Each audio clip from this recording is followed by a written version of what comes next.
دین کی محنت کرنے کے بارے میں اس کو معاف فرما۔ اے اللہ ہم سب کو ہدایت کے کمال سے نواز دے۔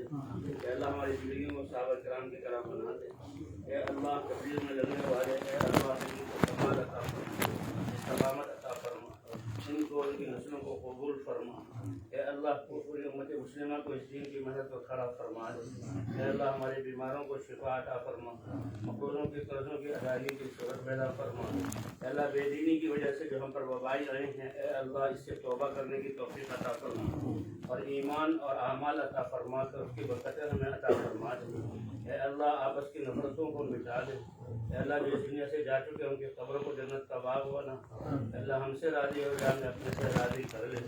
اے اللہ ہماری حاجتوں کو آپ ہم سے زیادہ جانتے ہیں۔ اے اللہ ہر موقع پر اپنی قدرت سے ہماری حاجات کو پورا فرما۔ اے اللہ کسی کا محتاج نہ بنا۔ جن نے دعاؤں کے لیے کہا ہے لکھا ہے اے اللہ سب کی ساری جائز حاجات کو پورا فرما۔